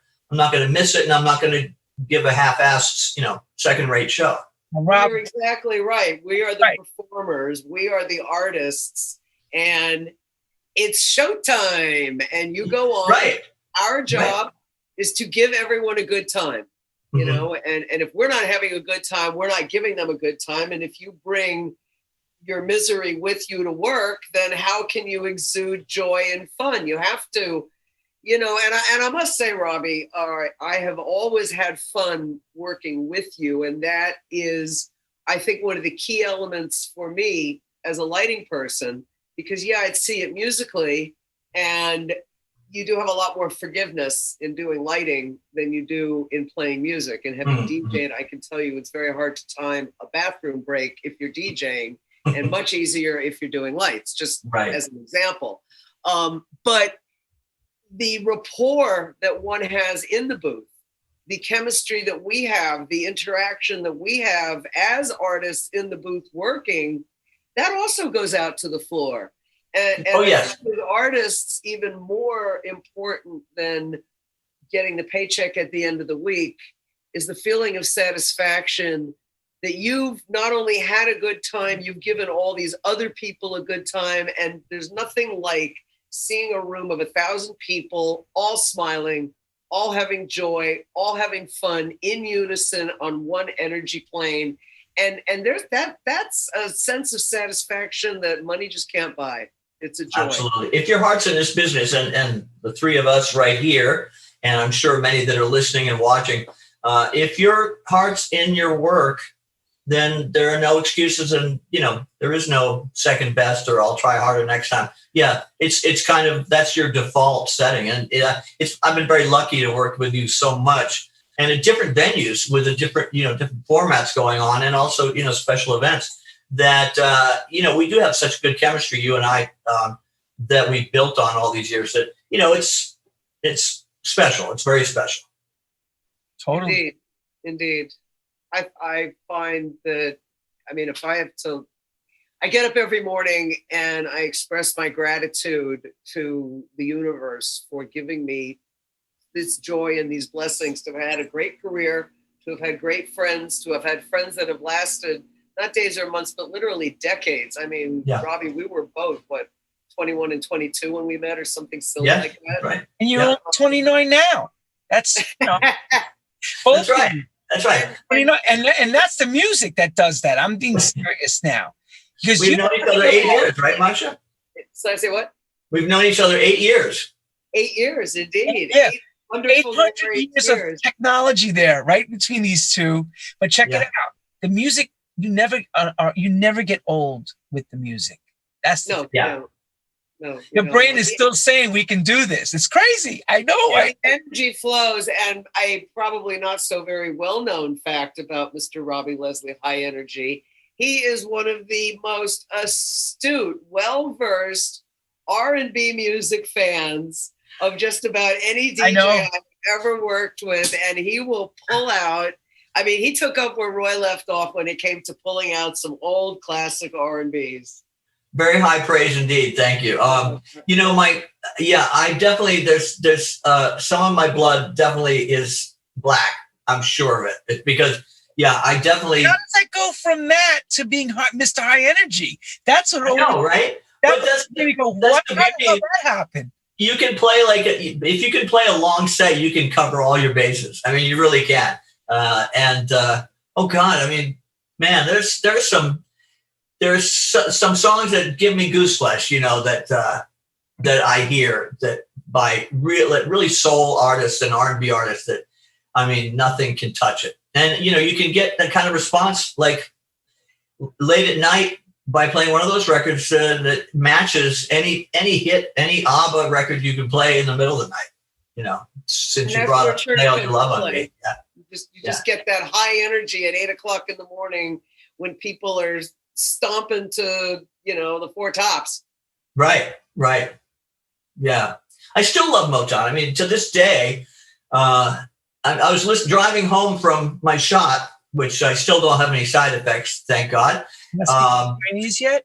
I'm surprised you're not speaking Chinese. It takes a number of hours. You might get a sore arm come morning time, but it takes about 4 or 5 hours. But then we caught you before that happens, because I don't know if you're going to want to talk after. That's right. But I was listening to Papa Was a Rolling Stone. It came on my Sirius channel driving home. And it was like I still get this visceral response to some of that wonderful old Motown song, music. And I mean, one of my catchphrases is never underestimate the power of music. And I so firmly believe that. It just, first of all, it evokes memories for each individual that are completely unique, but also it's the closest thing we have to a time machine. You can hear a song that can instantly take you back to a club and a person and a season or, love affair. So many different things. And really just in an instant, it can transport you mentally to that time. Music does that. It's really remarkable. Universal language. Yeah. And really, you're right. Music is the one thing that can just pluck at your heartstrings and pick up emotions that you have long forgotten about just by connecting that little memory. And I remember so many songs from the 60s listening to on the AM radio in the car with my parents and stuff. And it just amazes me how many of them I remember the words to. Yes. Like, holy moly. But it music just, it can put a smile on your face or it can make you cry. It's a special emotion evoking mechanism. And, And also, I know that music they've done studies, those with dementia and Alzheimer's.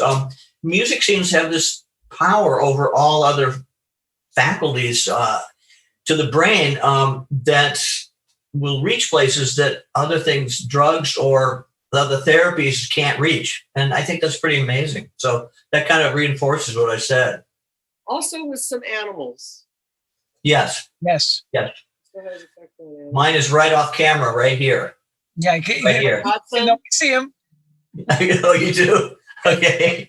My godson, where is he? There he is. Yeah, there he is. Yeah. Robbie, we noticed that also you're very proud of car collecting and restoration work. I know. Yeah. Well, what's going on there? I've always had a classic car in my life since high school. I bought a '58 Cadillac back in 1973 that I kept for a long time, like 16, 17 years. And I just loved the design of older cars, particularly of the 50s and 60s. Now I have a '67 Cadillac Convertible. It's great having a convertible. It's the first convertible I've owned. And I've had this now for 31 years. I bought it in 1990. But yeah, it's just great. I mean, I love Detroit styling from that period. I mean, the cars were not necessarily safe, but they looked fantastic. Safety was not first on the list. It was right. No, it's all about styling. Yeah, lots of chrome. It's a hobby. It's like a pastime. It is, unfortunately, it's rather costly, but it gives me a lot of pleasure. And I just love. I love having it to toy around with. That's one of my little passions. Yeah. Something I wanted to spin on my mind. I'm going to ask you before we go. When you first started from 12 West, the audition to where you are today, did you ever dream that all of us would be trotting around the globe playing this music that we do? I had no idea it would reach the scope that it has. And certainly the directions it's taken. The fact that mainstream clubs no longer operate on a weekly schedule, but special events are so off the charts as far as size and dynamics and technology, and that people will travel, take jet planes and travel long distances to attend these events.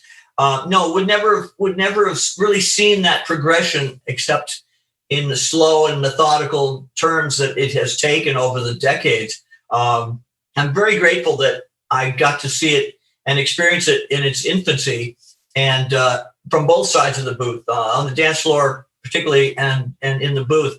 Of course, there's nothing like a residency. These big parties, being hired to do these enormous events is great, but you don't develop the friendships with the staff, and you don't have a core audience that you're kind of keying into. But yeah, very grateful for the ride I've been on all these years, and certainly happy and blessed that I've been able to support myself for 40 years. Incredible.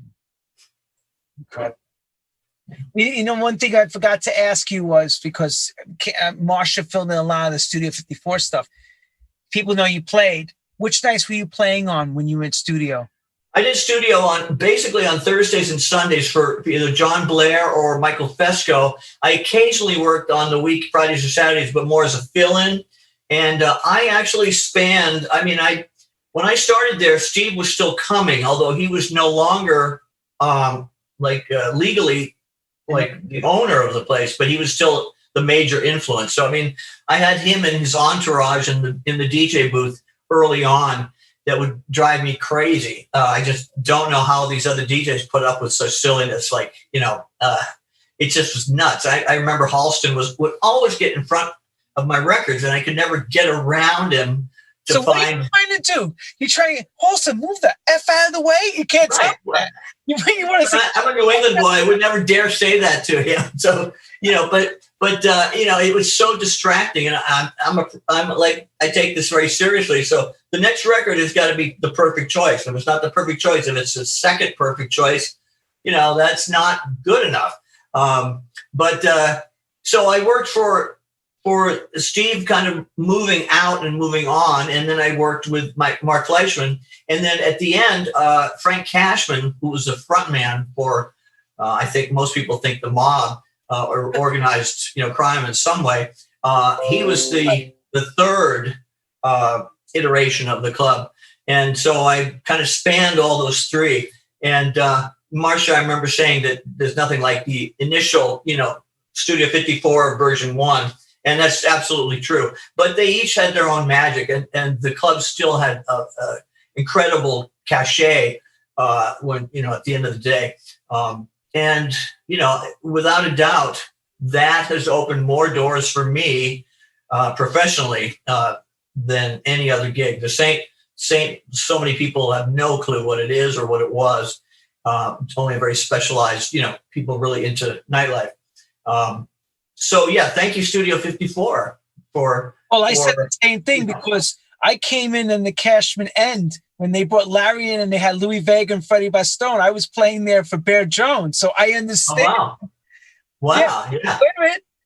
I didn't have the Richard Long sound system. I had the Clare Brothers sound system that sounded like a radio in the place. So I was like, I didn't realize this. They removed the old sound system? They moved, by the time they brought Larry and they had the Clare Brothers sound. Well, word had it, the system did a disappearing act. Oh, yeah.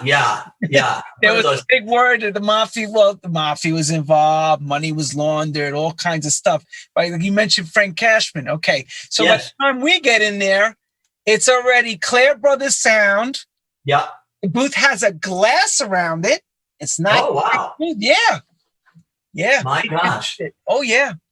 And do you remember like what year roughly that would be? 87, 88, around that time. And okay, yeah. I left New York November of 86. Yeah, so it's right after you. So I remember I got in, I worked, in those days I worked for Bear Jones. He was a promoter, had a following around New York, and I was his DJ. So make a long story short, they put the glass up, all that stuff. The Richard Long RLA sound system abortioned, gone, and then we had the Clare Brothers. It sounds like a big ass radio in the place. So you know how that system sounded. You remember. Did not sound like that when no. Well, to this day, I think the hearing on my right ear is slightly diminished because of that horn that Richard had, like literally right there, because it was fastened to the balcony, edge. And I didn't need monitor speakers because that thing was so damn loud. But of course, you can't turn it off. It's there for the night, Yeah. We had an RLA sound system at the Palladium. Yes, that's right. That's right. That was a magnificent club. My God, so beautiful. Yeah, really, I loved working there. But that was the last RLA system in New York. Really? Last installation, yeah. Last. Oh, I believe it was. Yes. Kenny Powers on it after. Kenny Powers on that one. Kenny Powers, and was it Austin? Derek Austin? Austin, yeah. I think so. Austin, yes. Austin Green. Yeah. Austin's not here in Florida. I connected with him a number of years ago. Yeah, he was part of Richard's last stand, and then Richard died. Well, Michael Brody died from Garage. Richard Long died from RLA. They were all dying. Bruce Mailman, I think, right around not too long after this. All the great club owners were dying, and sound. Yeah.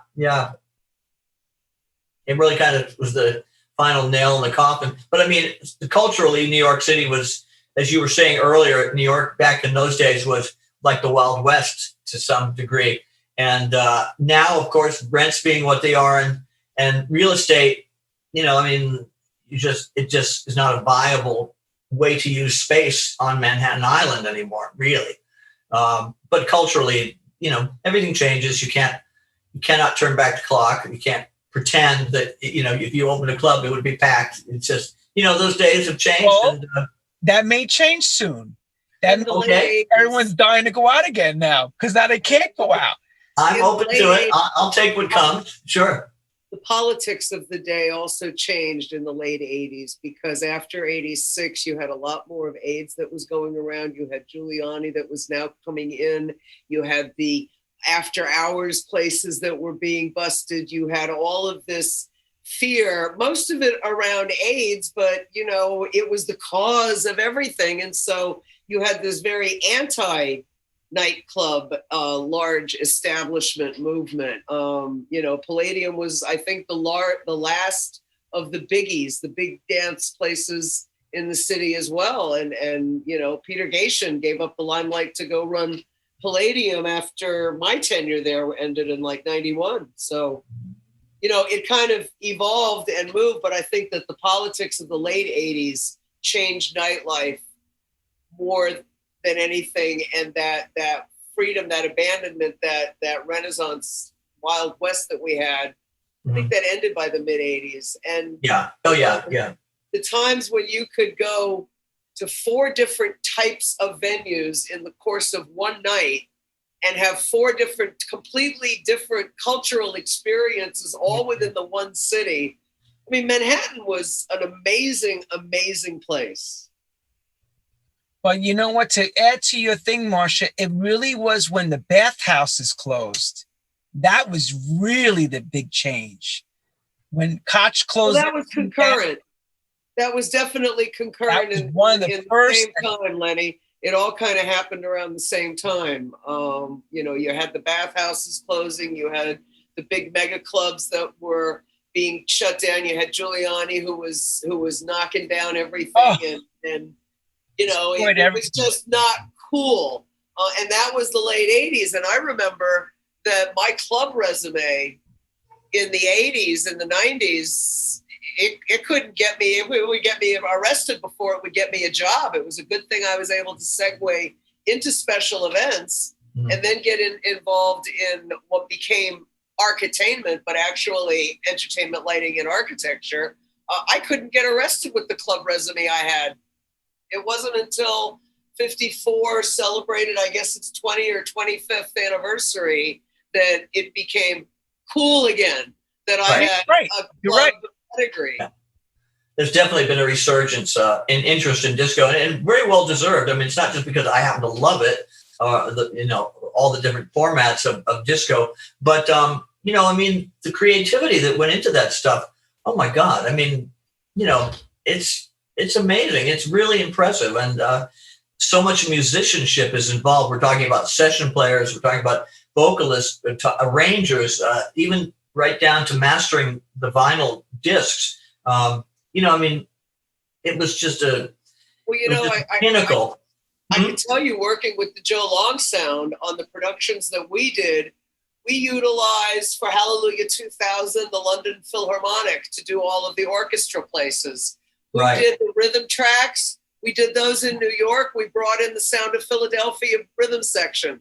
Who did we have doing percussion overlays? Peter Whitehead, Peter Davis. Peter Whitehead, one of the writers of the original Village People material, and they were background percussionists on all the Jacques Borelli productions. You know, we had Luther Vandross as a background singer. We were in the studio doing our productions, and the next studio over was Ashford and Simpson doing Diana Ross and the Candy Staten and their own album. And you had such an interconnection.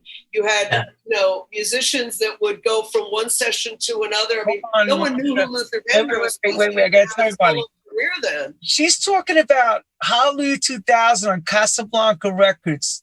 The owner of Neil Bogart was the owner of this label. She's talking about another historical moment. I'm going, she's not telling you the other part. She's just telling you how they're jumping and doing this. Casablanca was a big driving force to the disco thing. Oh my God. I don't know if it's better than that. South Casablanca, West End.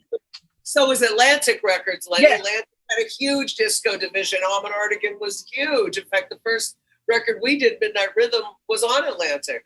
That's right. To Bobby's point about all the collaboration and all the interconnectivity and all of the artistry that went on. I mean, it was an amazing bed of creativity. There was ingenuity that you had the freedom to come up with. I know when we did My Baby's Baby at Sigma Sound Studios, we wanted a sound effect. And the only way we got it was by shooting off a fire extinguisher. For that recording session, we wasted every single fire extinguisher within the Sigma Studios because we needed that effect, and that's what we got it from.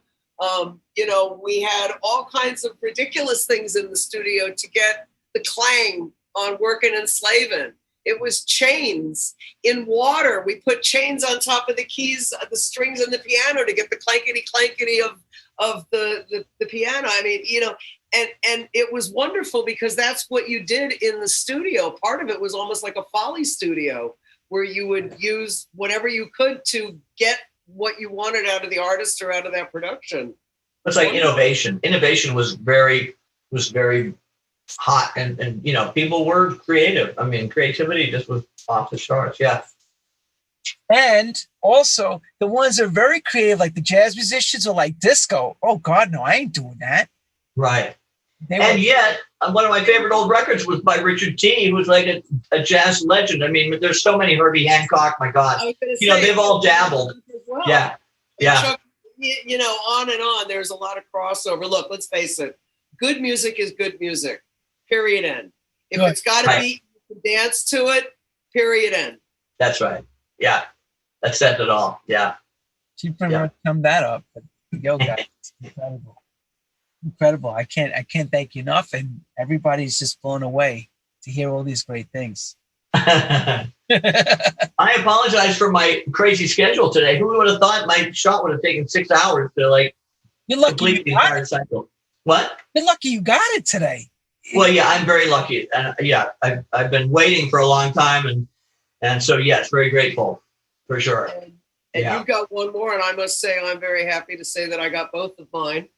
And I'm now past my incubation period. And I think I'm now fully immune. So here's our PSA from True House Stories. Get your shot, everybody. That's right. Don't mess up. And even if I don't want to take my shot, I'm going to have no choice because I ain't going to be able to travel to go play anywhere. Oh, that's right. Right. You have to have documentation. Passport, right? Same with you. Yeah. I got to be looking. Robbie, show us your passport with the QC code. Right. Scan, right? That's right. So there you have it. Absolutely. And you know, I mean, if that's what it takes to get us back to some semblance of normalcy, if that's what it takes to get us to have live events, but Marsha, we need the live events. I'm dying without it. I mean, this is what we do. This is what we do. Yeah. But I mean, just humanity needs live events. I mean, it's intrinsic in our DNA. I mean, we've been deprived for over a year now. It's and it's showing. I mean, you know, across the board. It's the nature of humankind to interact and be close together and meet new people and socialize. And you know, that's, I think not having it for a year has really brought it home, like how important it is, even though it seems subtle, but at the same time, it's absolutely essential. I would like to think at the end of the day, it's made us a more thoughtful, kinder society, knowing what we have missed and how important, not just the human contact, but the art aspect of it, the joy aspect of it. Yeah. The little things. There's only so much you get from the virtual content. Oh, I hate it. I can't even stand we're even doing this. Marsha, I can't even stand. I mean, I love interviewing. Don't get me wrong, everyone. But you do very well. You do very well. I saw Robbie or Bobby, I would be hugging them. We go kiss each other. And this is what this is about. And I miss that with the music, but just seeing all of you together. And we all do, but think about it. If I get away 20 years ago, we wouldn't have the technology to do this. No. Well, how fortunate we are that our technology has given us a place where we can still be connected in this horrific year of disconnect. Yeah, absolutely. When Zoom came out with this feature with the flicking of the cameras, I was like, I'm going to give this a roll. Let's give it a shot. And so far, I like how it's going. It's really, this is heaven sent. It really is. The timing is amazing. God sent this at the right time. I was like, absolutely. You know, I'll sign up for this. Right. Yeah. So we're going to keep hearing you every week on the radio, religiously through satellite radio. That would be great. I'm so grateful that people are very interested and are very faithful listeners. Every Friday, 9 p.m. Eastern and 6 p.m. Pacific. Robbie, why don't they let you speak at all? Actually, I started out 10 years ago doing voiceovers at the beginning and at the end of my shows. And because the other two DJs, they wanted a uniform program for the 3 nights of like mixed music each night. Tony Tony, John, and myself, they decided to drop the intro and outro format. And I'll tell you, I used to labor over the 2 or 3 minute intros, trying to be Casey Kasem, and outros that I would spend like hours scripting doing that. What's that? Doing the intro and then running. Right, exactly, and never satisfied, and like doing retakes. So I have a great deal of respect for people that can do on-air speaking and keep it going and keep it interesting and flow and not stutter and not hem and haw through the whole thing. So write you on this new app called Clubhouse. That's through Apple. Would you join it? Because this is the new thing now. And actually it's like being on forums and you could speak in panels. It's incredible. Clubhouse. Yes, through Apple. It is huge. I will look into it. And we're going to be doing the True House Stories wrap-up shows. And we love to have you on because you know what happens? People can come up, put their hand up, and you can see on the phone. You have to have an iPhone. Right. And they can ask you questions and you can answer. Like they probably want to ask questions from this show that they would love to be able to say, Robbie, can we ask you please? That would be great. Yeah, that's a great inclusion format. Yeah, I like that. Yeah, cool. It is. And Marsha, same with you, because both of you, I've said it, it's like the reference library of dance, disco, everything, lights to music. Right there, you two have it all. God, it's really interesting. Like to my way of thinking, Studio 54 is not that ancient history. I mean, it's within my generation, and yet on social media, I will hear these tall tales and like things that are like so wrong and so untrue. And I just, of course, I don't have the time to correct them all, or and I don't want to start any fights, but some people just have no clue what it was like, and it's kind of too bad. And I know nightlife is a kind of a private thing. It's nighttime, and people are doing their own personal things. But yeah, I mean, it's I'd hate to hear that history be kind of warped or lost over time, because it was and remains to be, just incredible. One more time. That's why I created the program True House Stories, to clear up this things. And we thank you. And we We do. need to hear you. I went after certain people because they don't get to hear you, Robbie. They don't get to hear Marsha's story like this. Right. And that's true. I mean, we're silent. We let our music and light speak for us. And that's not totally who we are. That's a facet of who we are. But so it's great to have this forum to be able to kind of flesh out the real people behind, the names. Yeah. It's been fun sharing all the stories and the little anecdotes, and we've really scratched the surface of all of the wonderful little bits and pieces that are out there. But it's been just a delight to share some of the inside track with the audience, to give them a taste of maybe for the younger folks what it was like to be in this moment of ecstasy without the passion or the pain, or with the passion but without the pain. Back in the 70s, and to share the stories and to try to keep the spirit alive, because you can't really recreate the era that has passed, but certainly you can do your best to keep it revived, to keep that legacy going.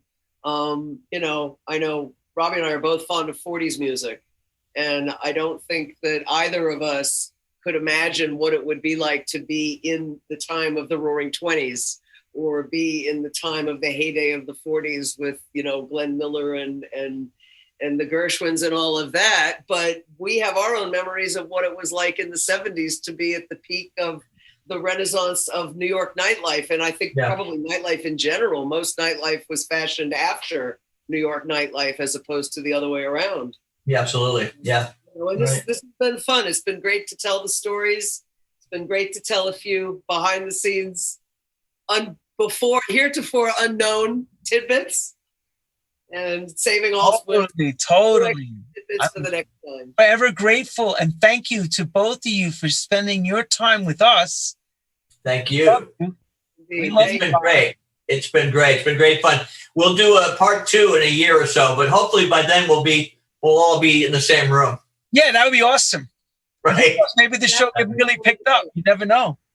Right. Fantastic. Thank Have you. a great. This has been great. Thank You guys, you. I'm like sitting here going, oh my God, wonderful stuff. Wonderful. Thank you, Lenny. Thank you. Thank you for kisses, hugs, the whole deal. And good luck to both of you. We will be seeing more of you. I know Thank you. it ain't over till it's over, Robbie. And Thanks so much. My dog is so happy he gets to go out now. Take care, everyone. Good night around the world. Right. Next week, everybody. don't forget. All the best. Victor Simonelli. Thank you, Robbie. Thank you, Marsha. Take care, everyone. Good night from True House Stories. See ya. Peace, love.